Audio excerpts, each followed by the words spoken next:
Marshall Peak, Kabanata 66. Mangyaring paliwanagan mo ako. Sa pagtingin kay Li Yuntian at sa iba pa na nakaluhod sa lupa, ang mukha ni Wei Zuan ay lalong naging mapang-akit habang siya ay tumawa ng malakas. Ang pagluhod lamang ay hindi nagpapakita ng iyong sinseridad. Namumula si Li Yuntian at ang mga mukha ng iba habang nagngangalit ang kanilang mga ngipin at nakadapa ang kanilang mga ulo sa lupa. Ang kanilang mga tinig ay nagdadala ng walang hanggang kalungkutan.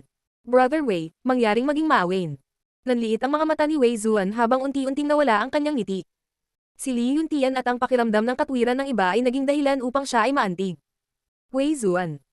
Nilunok ni Sassafras ang bibig ng dugo sa kanyang tiyan. Ikaw at ako, hindi maaaring umiral sa ilalim ng iisang langit. Iyon talaga ang iniisip ko. Pinagsalikop ni Wei Zuan ang kanyang mga kamay at marahas na hinampaz ang mga ito patungo sa dibdib ni Sassafras. Sa isang putok, niluwa ni Sassafras ang isang subo ng dugo at nahimatay sa sakit. Iyang Master Su, iyumangay si Li Yuntian at ang iba pa. Hindi nila akalain na si Wei Zuan ay maglalakas loob na sirain ang kanyang pangako sa harap ng napakaraming tao. Huwag mong pabayaan ang isa. Mabangis na utos ni Wei Zuan habang siya ay tumayo mula sa katawan ni Sassafras at sinipa siya na parang patay na aso. Ang grupo ng mga disipulo ng Sky Tower na dating nakaharap kay Li Yuntian at ang iba pa ay lahat ay nanunuya habang umaarangkada sila, hinaharangan si Li Yuntian at ang iba pa habang naglalabas sila ng hamon. Si Li Yuntian at ang iba ay galit na galit at hindi alam kung paano ilalabas ang kanilang galit. Ngayong naihatid na ng kabilang panig ang kanilang sarili sa kanilang pintuan, paanong hindi nila matatanggap? Ito ay isang bastos na labanan ng grupo, ngunit ang bawat panig ay may nakapirming kalaban.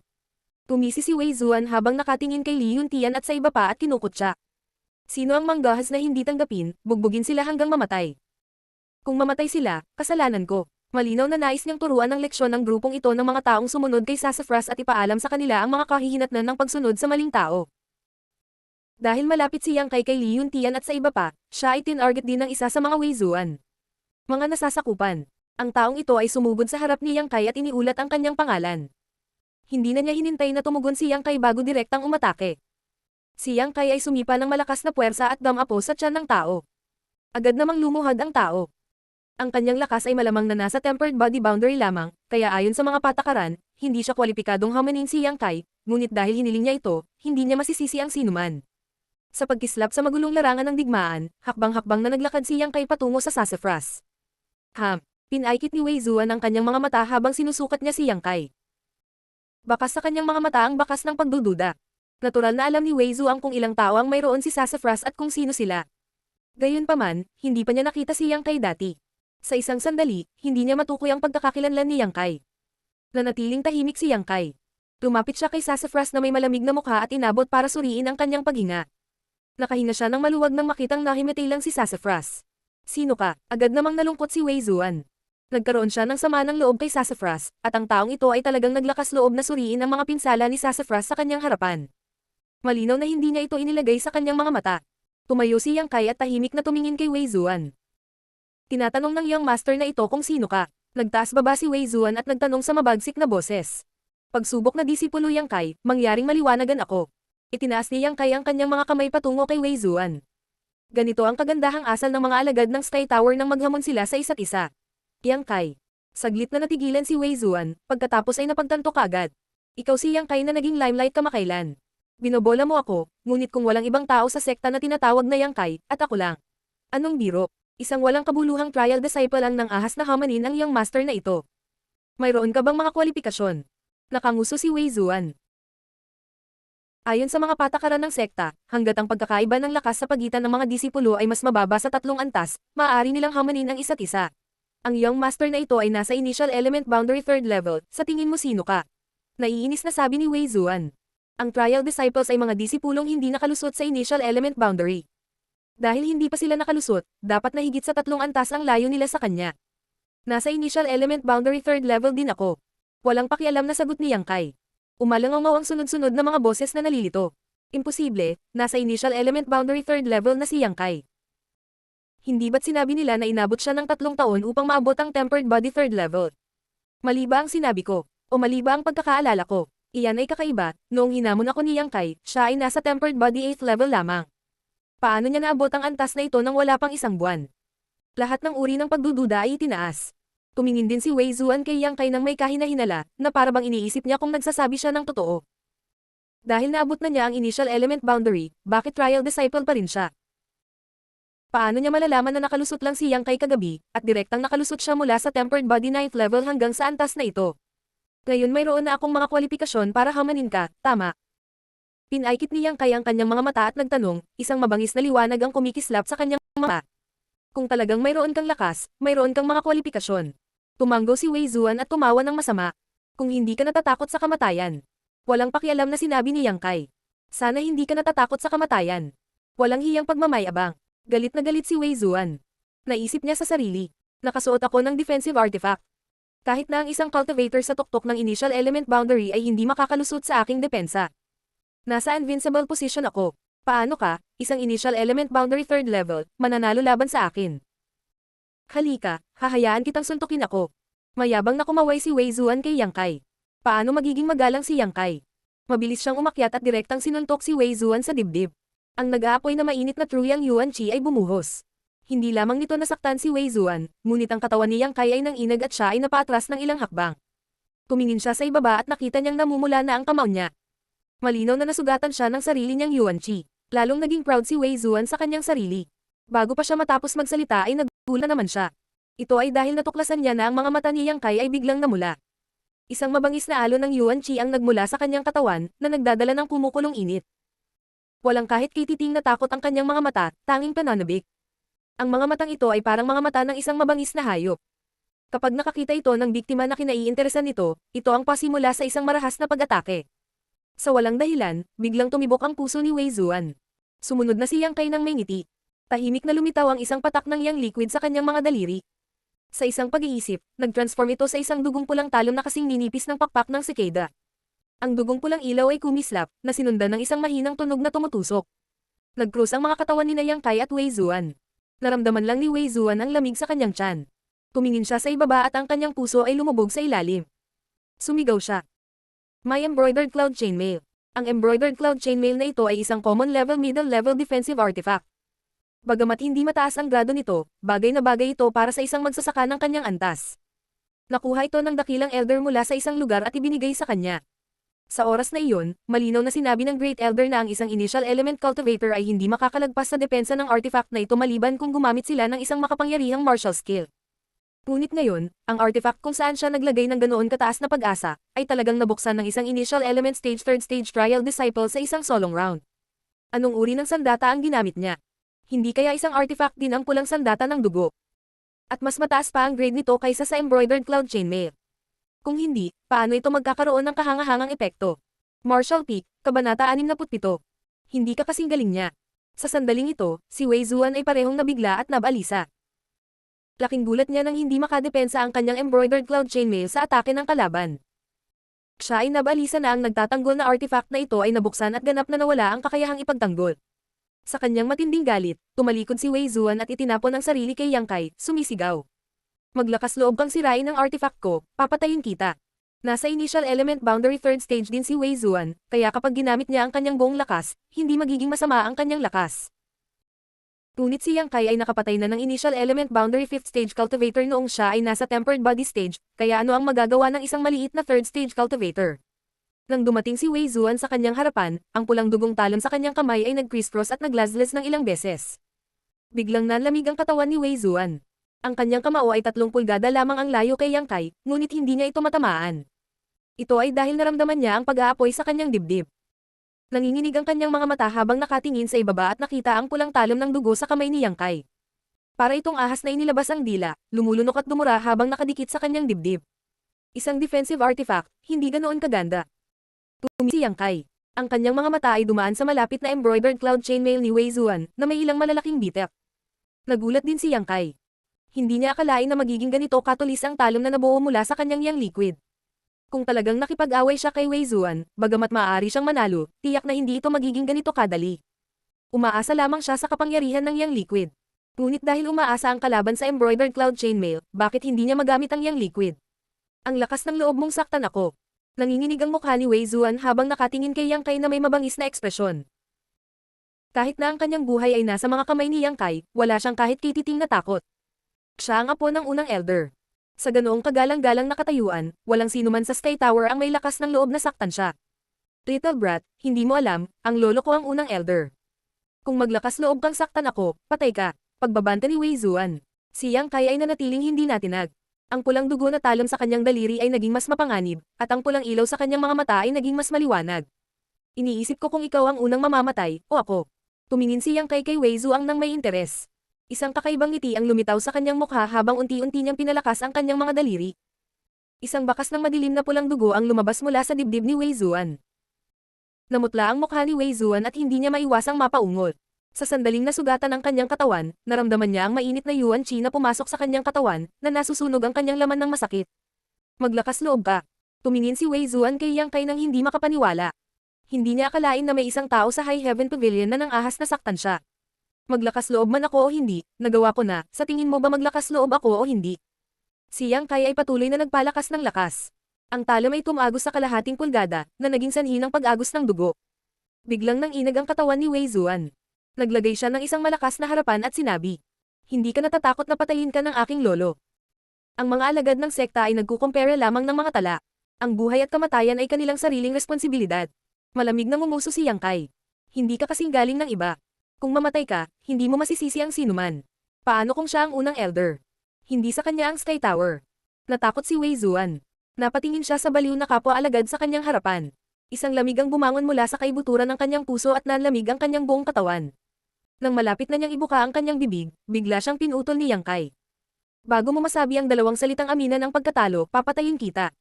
Mas mabuting huwag mo nang isipin iyon. Namutla ang mukha ni Wei Zuan. Gusto niya talagang aminin ang pagkatalo niya. Kapag ang mga disipulo ng parehong sekta ay naghahambing ng mga tala, kapag ang isang panig ay nadama na ang kanilang lakas ay hindi sapat, maaari nilang aminin ang pagkatalo. Ang kabilang panig ay hindi maaaring magpatuloy sa pag-atake. Pero ngayon, hindi na siya naglakas loob na sabihin ang dalawang salitang iyon. Wala siyang nakitang bakas ng pabirong ekspresyon sa mga mata ng kalaban. Napakaseryoso nila. Anong gusto mo? Si Wei Zuan ay kumuyam ang kanyang mga ngipin at nagtanong.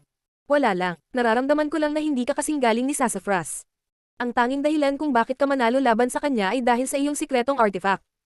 Dahan-daang umiling si Yang Kai. Hindi ako kasing galing niya. Si Wei Zuan ay parang pusa na naapakan ng buntot. Siya ay umungal sa mahinang boses. Paanong hindi ako kasing husay niya? Ang aking lakas ay mas mataas kaysa sa kanya at ang aking background ay mas mahusay kaysa sa kanya. Paano ako hindi kasing husay niya? Itinagilid ni Yang Kai ang kanyang ulo at pinalaki siya. Hindi ka naniniwala sa akin. Hayaang ipakita ko sa iyo. Nang matapos siyang magsalita ay biglang nag-exert ng lakas ang mga daliri niya. Wei Zuan hindi napigil ang magpakawala ng mahinang dagandong. Ang kanyang mukha ay naging kasing puti ng ginto at ang kanyang katawan ay pasuray-suray. Dahan-dahang inikat ni Yang Kai ang kanyang ulo at pinalaki ang grupo ng mga nasasakupan ni Wei Zuan. Ngayon lang, sila ay nakikipaglaban hanggang sa kamatayan kasama si Li Yuntian at ang iba pa. Ngunit pagkatapos na sugpuin si Wei Zuan, hindi sila nang ahas na gumawa ng anumang hakbang. Sa sandaling ito, lahat sila ay nakatitig sa kawalan kay Wei Zuan. Gusto mong iligtas ang iyong young master na si Wei Zuan. Nagtaas ng boses si Yang Kai at nagtanong. Walang naglakas loob na sumagot. Nagulat ang lahat sa kabaliwan ni Yang Kai. Ang mga taong naroroon ay pawang mga teenager. Kailan pa sila nakakita ng ganitong kalupit na eksena? Kung gusto mo siyang iligtas, pagkatapos ay masunurin kang lumuhad at yumuko sa akin. Kung maganda ang kalooban ko, ililigtas ko ang buhay niya. Malamig na sabi ni Yang Kai. Namuti ang mga mukha ng grupo ng mga tao. Ang mga salitang ito, hindi ba ito ang mga salitang sinabi ni Wei Zuan sa mga nasasakupan ni Sassafras? Nang marinig ng mga nasasakupan ni Sassafras ang mga salitang ito, hindi sila nagatubili na lumuhad sa lupa at yumuko kay Wei Zuan. Susundan ba nila ang kanilang mga yapak? Napakaraming tao ang nanonood. Kung talagang lumuhad sila, mawawala ang lahat ng mukha nila. Paano sila magkakaroon ng mukha na manatili sa Sky Tower Pavilion sa hinaharap? Ngunit kung hindi sila lumuhad, ano ang kanilang gagawin kung sila ay sisihin ni Wei Zuan? Iba't iba ang ekspresyon ng grupo ng mga tao. Daan-daang kaisipan ang tumatakbo sa kanilang isipan. Ang ilan sa kanila ay hindi makapagpasya. Lahat kayo gustong mamatay siya. Bahagyang bamantong hininga si Yang Kai. Medyo lumalim ang talon sa kanyang mga daliri sa katawan ni Wei Zuan. Si Wei Zuan ay natakot sa kanyang talino. Malinaw niyang naramdaman na kung ang talon sa kamay ni Yang Kai ay gumalaw ng medyo mas malalim, ito ay direktang tatagos sa kanyang puso. Iyon ay isang nakamamatay na pag-atake. Hindi gustong mamatay ni Wei Zuan. Basang-basa ang buong katawan niya sa pawis. Sinigawan niya ang kanyang mga nasasakupan. Ano ang nakatayo pa rin kayo dyan? Bilisan ninyo at lumuhad. Kung ako ay mamatay, wala sa inyo ang mabubuhay. Nanginginig ang kanyang mga nasasakupan at nagmamadaling lumuhad sa lupa. Si Li Yuntian at ang iba pa ay napuno ng emosyon. Ang galit na kanilang naranasan ay tila nawala sa pagkakaluhod na ito. Hindi maipaliwanag kung gaano sila kaaliwalas. Nilinggan ni Yang Kai ang kanyang ulo upang tingnan si Wei Zuan at bahagyang sinabi. Ngayon alam mo na ba ang pagkakaiba mo at ni Sassafras? Nang marinig ito ni Wei Zuan, nanlamig ang kanyang mukha. Maya-maya pa, nagbago ang ekspresyon niya at may hinanakit na iniwas niya ang tingin sa mga nasasakupan niya. Upang mailigtas ang buhay ni Sassafras, si Li Yuntian at ang iba pa ay handang mapahiya. Ngunit paano ang kanyang mga nasasakupan? Wala silang ibang magawa kundi ang sumigaw at magbanta ng kanilang buhay. Noon lamang sila nag-aatubili na sumang-ayon sa kahilingan ni Yang Kai. Kung ikukumpara ang dalawa, kitang-kita ang pagkakaiba ni Wei Zuan at Sassafras. Sa mga tuntunin ng charisma, si Wei Zuan ay talagang hindi kasing husay ni Sassafras. Kontento ka na ba ngayon? Pilit na pinalakas ni Wei Zuan ang kanyang espiritu at malamig na tumingin kay Yang Kai. Pinaikit ni Yang Kai ang kanyang mga mata. Hindi sigurado ang ekspresyon niya. Wei Zuan at sinabi sa nanginginig na boses. Hindi ka maaari. Ngunit bago pa makasagot si Yang Kai, isang dagandong ang dumating mula sa malayo. Tumigil ang lahat. Martial Peak, Kabanata 68. Kasalanan. Nang tumunog ang boses, biglang lumitaw ang isang figure sa harap ni Yang Kai. Nang walang anumang paliwanag, dama po ang palad ng taong ito sa balikat ni Yang Kai. Sa walang katulad na lakas, bamantong hininga si Yang Kai at pinalipad. Brother Yang, si Li Yuntian at ang iba ay namutla sa takot. Nagmamadali silang sumulong upang suportahan si Yang Kai. Nagpumiglas si Yang Kai na bumangon. Bahagya siyang umubo habang sinusukat ang bagong dating. Nakita niya ang isang kabataang nakatayo sa tabi ni Wei Zuan. Madilim ang ekspresyon nito habang nakatitig sa kanya. Habang ang isang kamay ay umaalalay sa nakakagulat na si Wei Zuan, nagtanong siya. Iyang Master Zuan, okay ka lang? Galit na pinandilatan ni Wei Zuan si Yang Kai. Suray-suray ang kanyang katawan habang umiling. Okay lang ako. Mabuti naman at ayos ka na. Late ako dumating. Hindi napigilan ng binata na makahinga ng maluwag. Kahit na ang kanyang lakas ay mas mataas kaysa kay Wei Zuan, siya ay nasa ilalim pa rin ng unang elder. Sa mga tuntunin ng katayuan, hindi niya maikumpara kay Wei Zuan. Hindi ka pa huli. Tumikim si Wei Zuan at nagtanong sa kakaibang boses. Brother Cao, bilang isang disipulo ng Disciplinary Hall, dapat mong malaman ang mga alituntunin ng sect tulad ng likod ng iyong kamay. Sekta, ano ang parusa? Naging malamig ang ekspresyon ni Cao Zingwen habang mariin niyang sinabi. Depende sa kalubhaan ng kaso, ang magaang parusa ay pagbali sa mga kamay at paa at pagpapaalis sa nagkasala mula sa Sky Tower Pavilion. Ang mabigat na parusa ay ang pagpatay sa nagkasala sa mismong lugar bilang isang babala sa iba. Tumawa si Wei Zuan at itinuro si Yang Kai. Ngayon lang, sinubukan akong patayin ang taong ito. Brother Cao, ikaw ang magdesisyon kung ano ang gagawin. Kung may umaalalay sa kanya, paano makakapagkompromiso si Wei Zuan tulad ng dati? Mahigpit na sumigaw si Cao Zingwen. Totoo ba ito? Tumisi si Wei Zuan. Nang dumating si Brother Cao, hindi mo ba nakita ang lahat? Tumanggo si Cao Zingwen. Tama, ngayon lang talaga humawak ng sandata ang disipulong ito sa dibdib ni Young Master Zuan. Kung hindi ko siya napigilan sa oras, napatay na sana si Young Master Zuan. Talagang mapangahas ang taong ito. Siya nang ahas na gumawa ng ganoong krimen sa sikat ng araw. Pareho silang kumanta ng iisang himig at walang putol na nagtutulungan. Sa isang iglap, naipit nila ang krimen ng pagpatay kay Yang Kai. Kalokohan. Umungol si Li Yuntian. Ngayon lang, nag-sparring sina Brother Yang at Wei Zuan. Paano ito magiging seryoso tulad ng sinasabi mo? Ano ang sinusubukan mong gawin sa pagbaluktot ng katotohanan? Cao Zengguan. Ganon ba talaga ka-simple? Sinabi ni Zhao Hu, kung hindi ka naniniwala sa akin, maaari mong hilingin sa mga kapatid na naririto na manood ng palabas. Lahat tayo ay makapagpapatoto. At saka, ang bagay na ito ay sinimulan ni Wei Zuang, si kapatid na Yang ay kinaladkad lamang dito. May magpapatoto. Sino ang magpapatoto? Itinagilid ni Wei Zuan ang kanyang ulo at ninisyan habang lumilingon sa paligid.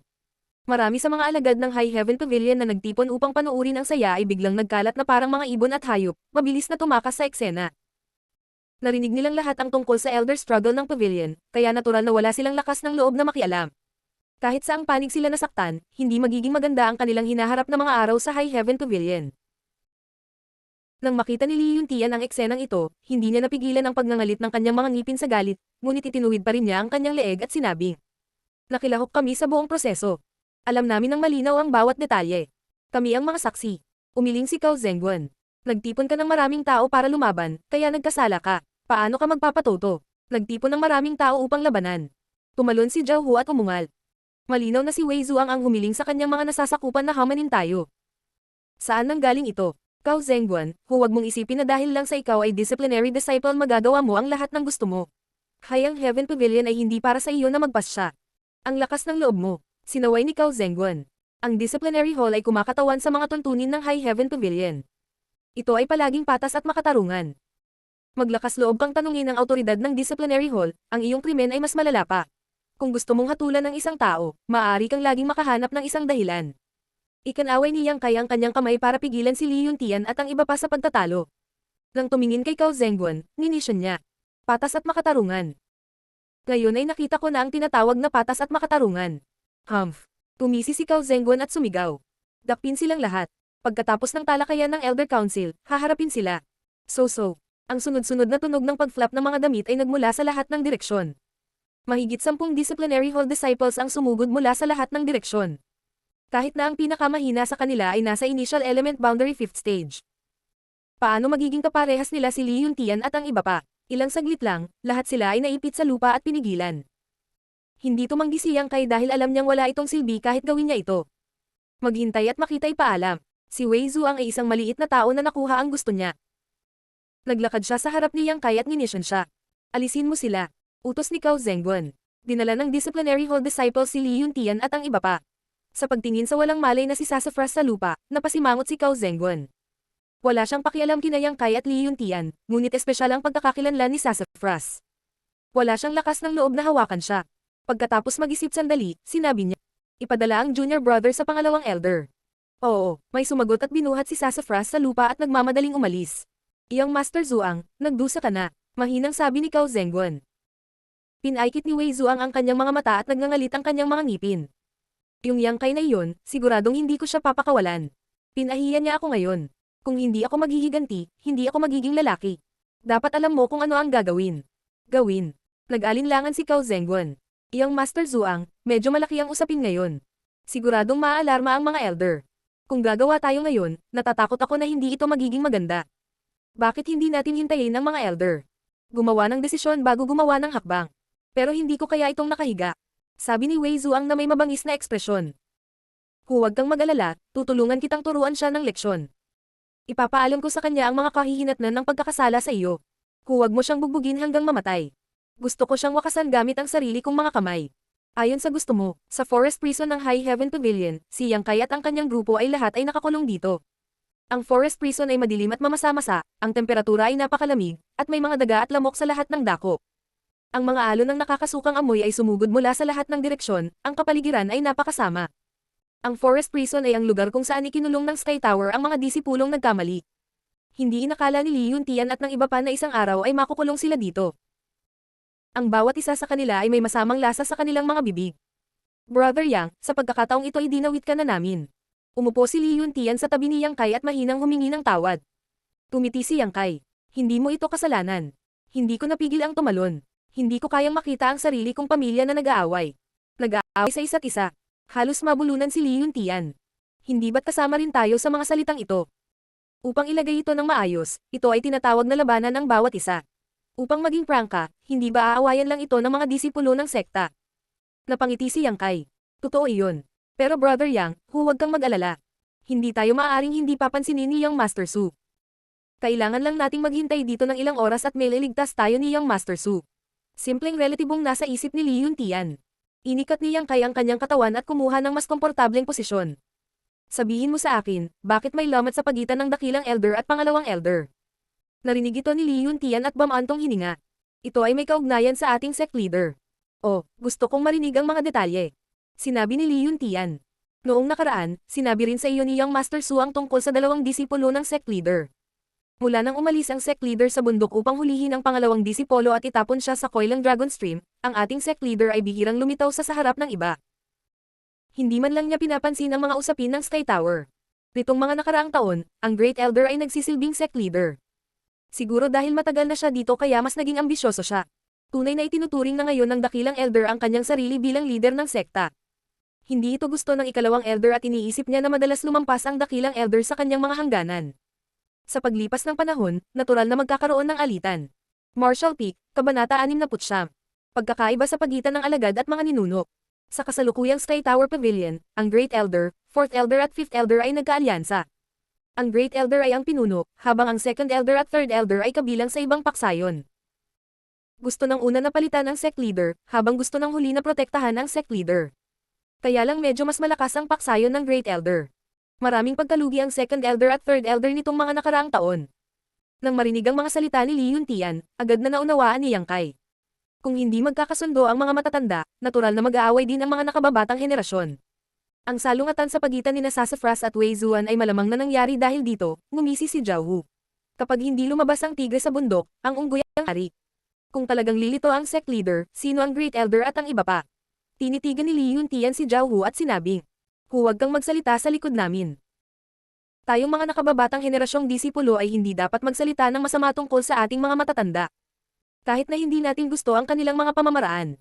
Inilabas ni Zhao Hu ang kanyang dila at mahinang sinabi. Hindi ba iyon din ang iniisip mo? Sinabi ni Li Yuntian. Ngunit hindi ko sasabihin. Sa contribution hall, nagmamadaling pumasok si Zia Ningchang. Nakangiting tumingin sa kanya si matandang Meng at sinabing, Disciple, pumunta ka na ulit ngayon sa master mo. Napakasaya ng matandang ito na makita ka, brat. Nag-aalalang sinabi ni Zia Ningchang. Guro, may nangyaring masama. Anong nangyari? Medyo naguguluhan si Meng Wuya.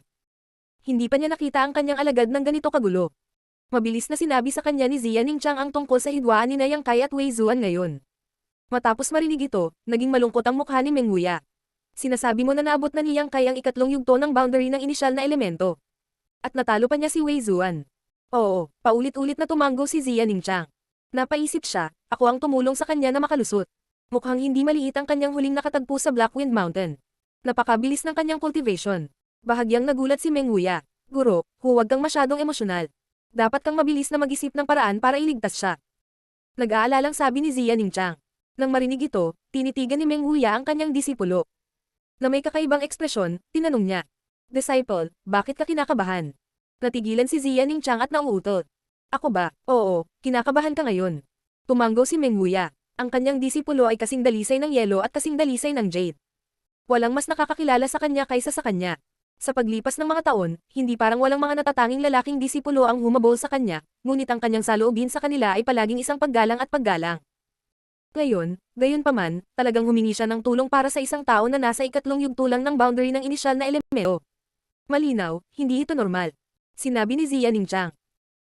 Ayoko lang na ang kanyang landas ng paglilinang ay mabagal nang magsimula na itong mahubog. Kilalang kilala mo ba siya? Agad na naging mapagbantay si Meng Wuya. Hindi, pero 2 taon ko na siyang inoobserbahan. Master, alam mo rin na naka-duty ako sa Dark Hall. Ako ang may pananagutan sa teritoryo kung saan siya nakatira. Sinabi ni Zia Ningchang ang totoo, pagkatapos muling nagmamakaawa. Guro, mangyaring mag-isip ng paraan para mailigtas siya.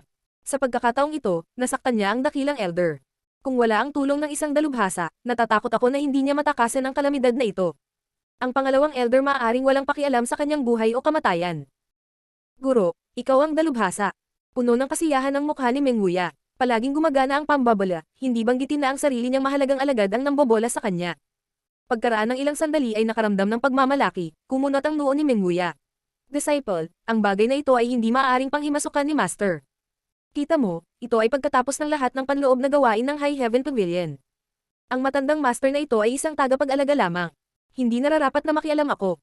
Ito ang katotohanan. Bagamat mayroon siyang magandang impresyon kay Yang Kai, bilang isang tagalabas, paano siya magkakaroon ng lakas ng loob na makialam sa mga gawain ng High Heaven Pavilion? Hindi sumagot si Zia Ningchang. Nakatitig lang siya kay Meng Wuya na may pares ng namumungay na mga mata. Bagamat may nakatakip na belo sa kanyang mukha, nakikita pa rin ni Meng Wuya ang kanyang maliit na galit na mukha. Hindi nakayanan ni Meng Wuya ang ganitong uri ng tingin, kaya agad siyang naglagay ng mapait na mukha. Hoy, aking munting lola, huwag kang masyadong matigas ang ulo. Kahit na ang matandang master na ito ay hindi nakikialam, ang pangalawang elder. Tiyak na gagawa siya ng mga pagsasaayos. Sa pagkakataong ito, si Yang Kai ay nasangkot dahil kay Sassafras. Kung hindi makikialam ang pangalawang elder, paano niya makukuha ang puso ng mga tao sa hinaharap? Paano kung? Galit na tanong ni Zia Ningchang. Wala dapat paano kung. Medyo hindi rin sigurado si Meng Wuya. Pagkatapos ng lahat, kapag ang mga nakatataas na echelon ay lumaban, ang pagsasakripisyo ng isa o dalawang disipulo ay isang pangkaraniwang bagay. Humph. Tumingon si Zia Ningchang at umupo sa isang upuan sa tabi niya. Masungit na sabi niya. Guro, kung hindi mo siya tutulungan, hindi ako makakapunta sa 19th Congregation Ground. Natatakot ako na ang lakas ng iyong alagad ay titigil doon sa natitirang bahagi ng kanyang buhay. Nang marinig ito, namutla sa takot si Meng Wuya. Tumakbo siya palabas mula sa likod ng counter at tumayo sa harap ni Zia Ningchang. Ibinaba niya ang kanyang posterya na parang nagsisilbi sa isang lolo. Saan nanggaling ito? Tumingon si Zia Ningchang at hindi nagsalita. Mabilis na tumalikod si Meng Wuya at muling naglakad sa harap ni Zia Ningchang. Sabihin mo sa akin, bakit hindi ka makakapunta doon kung hindi mo siya tutulungan? Sa anumang kaso, kung wala kang pakialam sa buhay o kamatayan niya, hindi mo na kailangan pang pakialaman ang buhay o kamatayan ko. Master, napakawalang puso mong tao. Ang mga salitang ito ay parang isang matalas na palason na diretsong bumaril sa puso ni Meng Wuya. Para siyang tinamaan ng kidlat. Nang inag ang kanyang buong katawan, at ang kanyang munting puso ay nabasag sa hindi mabilang na mga piraso. Lolo, lola ko, hindi ba tayo mag-uusap ng ayos? Itong mga matandang buto ko ay hindi mo kayang pahirapan ako ng ganito. Paulit-ulit na yumuko si Meng Wuya. Siya ay lubhang mapagpakumbaba. Paano ito naging saloobin sa isang alagad? Ito ay malinaw na ang saloobin patungo sa isang ninuno. Tumingon si Zia Ningchang at tinitigan si Meng Wuya. Mahina niyang sinabi. Siya ay naglilinang ng katangian ng Yang sa martial skill, at ang Yang Chi sa kanyang katawan ay walang katulad na dalisay. Yang attribute Yuan Chi. Ang ekspresyon ni Meng Wuya ay marangal. Hanggang saan ito dalisay? Ito ay 5 beses na mas dalisay kaysa sa taong nahanap mo noong nakaraan. Sagot ni Zia Ningchang. Nasubukan mo na, hindi na makapaghintay si Meng Wuya na kumpirmahin. Oo. Kung ganoon, walang mangyayari sa kanya. Biglang umayos ng likod si Meng Wuya. Pagkatapos mag-isip sandali, lumabas na siya. Nang makarating siya sa pinto, huminto siya at tumingin muli kay Zia Ningchang. Tinanong niya, Disciple, ayaw mo ba sa kanya? Hindi. Dahan-daang umiling si Zia Ningchang. Tapos gusto mo siya. Hindi naman sa gusto ko siya, hindi ko lang siya inaayawan. Namula ang mukha ni Zia Ningchang. Good. Alam mo kung ano ang dapat mong gawin kung gusto mong pumunta doon, pero kailangan mong ay pangako sa akin na hindi ka matutokso sa kanya. Saka ko lang siya pupuntahan at iligtas siya. Master, ano bang sinasabi mo? Napahiya si Zia Ningchang. Hindi ko pa siya nakakausap. Dahil sa mga salitang ito, nakonsensya si Zia Ningchang. Hindi niya maiwasang maalala ang awkwardness kagabi. Hindi naman sa gusto kong putulin ang pag-ibig mo, pero ang maliit na lugar na ito ay hindi para sa iyo. Walang sino man dito na may in love ka. Maya-maya, aabot ka sa taas na hindi kayang abutin ng isa.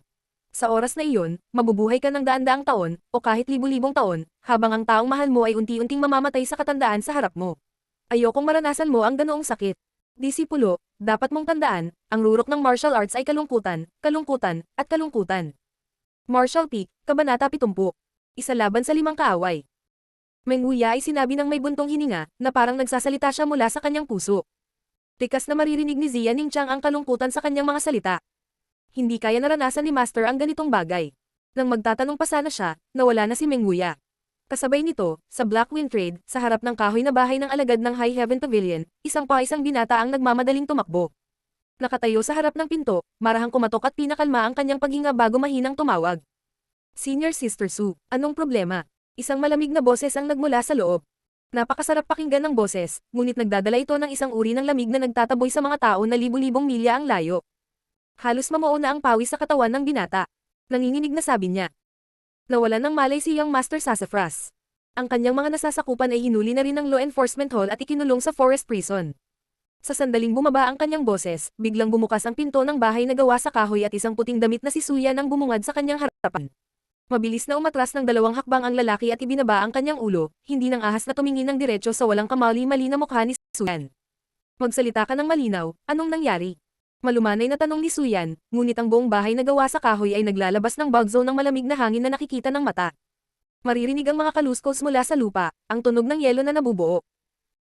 Mabilis na gumawa ng mahabang kwento ang binata at ikinwento ang buong pangyayari. Nang matapos siya ay naghintay siya ng matagal, ngunit walang gumagalaw sa kabila. Hindi niya napigil ang bamulong. Senior Sister Su, pagkatapos tumawag ay wala pa ring sumasagot. Inipon ng lalaki ang kanyang lakas ng loob at tahimik na tumangala, ngunit walang bakas si Suyan. Nakaalis na siya minsan. My God! Ang alagad ng High Heaven Pavilion ay halos bumagsak sa lupa. Masyadong malamig ang Senior Sister Su na ito. Sa hinaharap, ang sinumang nagpakasal sa kanya ay kailangang matulog sa ilalim ng isang kubrekama sa isang mainit na araw. Gayunpaman, para sa isang malamig at marangal na tao tulad ng Senior Sister Su, walang tao sa mundo ang makakapantay sa kanya, tama ba? Walang sino man ang mag-aakalang isang maliit na salungatan lamang sa pagitan ng mga nakababatang henerasyon ng mga disipulo ng High Heaven Pavilion ay magdudulot ng kaguluhan at makakapukaw ng napakaraming bayani. Sa High Heaven Pavilion's Forest Prison, nakakulong pa rin sina Yang Kai, Li Yuntian, at ang iba pa. Mahigit 1 oras na ang nakalipas mula nang mahuli sila, ngunit wala pa rin gumagalaw sa labas. Si Li Yuntian at ang iba pa ay nababalisa. Hindi nila alam kung bakit hindi pa kumikilos si Sassafras. Ngunit sa pag-iisip, nawalan na ng malay si Sassafras noong mga oras na iyon, at hindi niya alam kung nagising na siya. Kung hindi siya nagising, walang paraan para iligtas siya. Sa kanyang pag-aalala, biglang bumukas ang gate ng Forest Prison. Kasabay ng tunog ng mga yabag, isang disipulo ng law enforcement hall ang dumating sa selda kung saan nakakulong si Yang Kai at ang iba pa. Pagkatapos buksan ang pinto, sumigaw siya. Sino si Yang Kai? Sumagot si Yang Kai sa malalim na boses. Ako nga. Sumama ka sa akin. Ang disipulo ng law enforcement hall ay walang pakundangan na nagutos. May gustong makita ka, nagdilimang mukha ni Yang Kai. Tumisi siya, ngunit hindi siya natatakot. Nag-walk out siya. Brother Yang, huwag kang lalabas. Hintayin mong dumating si Young Master Su at iligtas tayo. Naalarma si Li Yuntian at hinayla si Yang Kai. Pakawalan. Galit na sumigaw ang alagad ng law enforcement hall. Kung sino man ang maglakas loob na pigilan siya ay kaaway ng law enforcement hall. Alam mo ang kahihinatnan. Sinabi ni Yang Kai kay Li Yuntian. Titingnan ko, huwag kang mag-alala. Walang magawa si Li Yuntian at sinabi sa malalim na boses. Brother Yang, mag-ingat. Humph. Tumisi ang alagad ng law enforcement hall. Sobrang halaga mo ang iyong sarili. Paglabas ng selda, nilock ng disipulo ang gate at pagkatapos ay hinakay si Yang Kai palabas. Hindi nagtagal, nakarating na sila sa harap ng isang kwarto. Binuksan ng alagad ang pinto at sinabing may kakaibang ngiti. Pasok po kayo. Tumingon si Yang Kai at tumingin sa kanya. Tumisi din siya at pumasok. Sumunod naman sa likod ang alagad ng law enforcement hall at malakas na isinara ang pinto. Halos pagkasara pa lang ng pinto, biglang tumalikod si Yang Kai at ipinatong ang palad sa dibdib ng disipulong umakay sa kanya papasok. Nag-aapoy na mainit na tunay na Yang Yuan Chi ang bumuhos sa katawan ng disipulo. Agad na napasigaw ang alagad at itinulak sa pader. Hindi niya akalain na maglalakas loob si Yang Kai na atakihin siya. Sa pagkakataong ito, kinuha niya ang buong bigat ng pag-atake ni Yang Kai at halos hindi na siya makahinga. Malaki ang loob mo sa aso. Galit na sigaw ang nagmula sa loob ng kwarto. Kaagad, 3 o 4 na figure ang sumayaw at sumugod kay Yang Kai. May oras lang si Yang Kai para harangan ng isa sa mga pag-atake. Sa sumunod na sandali, natambo siya, na sinundan ng sunod-sunod na suntok at sipa. Sa kaguluhan, umungal si Yang Kai. Umapaw ang dugo mula sa sulok ng kanyang bibig. Ang matamis na lasa ng dugo ay nagpasigla kay Yang Kai. Kumulo ang kanyang dugo. Sa sandaling ito, ang tunay na Yang Yuan Chi ay dumadaloy sa kanyang mga meridian sa hindi kapanipaniwalang bilis. Ang nag-aapoy na init ay lumabas sa kanyang mga buto at kumalat sa kanyang buong katawan. Ang balat ni Yang Kai ay naging maapoy na pula. Sa pagkakataong ito, ang enerhiya na nagmumula sa kanyang mga buto ay tila mas malakas kaysa dati. Boom boom boom. Si Yang Kai, na kinugkob, ay biglang tumalon sa himpapawid. Habang nasa himpapawid, sinipa niya ang kanyang mga paa, tinamaan ang ulo ng 2 alagad ng law enforcement hall. Sabayan pa ng 2 hiyawan, napaatras ang 2. Ngunit bago pa mapunta si Yang Kai sa lupa, may lumitaw na tao sa gilid at tumpak na hinawakan ang kanyang bukong-bukong. Sa isang mabangis na paghampas, si Yang Kai ay itinapon sa dingding na parang gulanit na sako. Sa pagungol, ang kanyang mga laman loob ay nabaligtad. Nagpupumiglas na bumangon, pinunasan ni Yang Kai ang dugo sa gilid ng kanyang bibig. Sa ilalim ng madilim na liwanag ng silid, kitang-kita niya ang sitwasyon sa silid. Ito ay isang selyadong sikretong silid. Mayroong 5 alagad ng law enforcement hall. Ayon sa pagbabago-bago ng Yuan Chi mula sa labanan ngayon, tinansya ni Yang Kai na ang kanilang lakas ay nasa paligid ng initial element boundary. Ang nagpatalsak sa kanya ay may marahas na Yuan Chi, na siyang palatandaan na nakapasok na siya sa Chi transformation stage. 1 laban sa 5. Bukod dito, ang agwat sa pagitan ng kanilang mga kaharian ay medyo malaki. Ang labanang ito ay nakatadhana na maging isang panig na labanan. Ngunit nakangiti si Yang Kai. Sa paghihirap na ito, ang espiritu ng pakikipaglaban ni Yang Kai ay lumakas ng husto.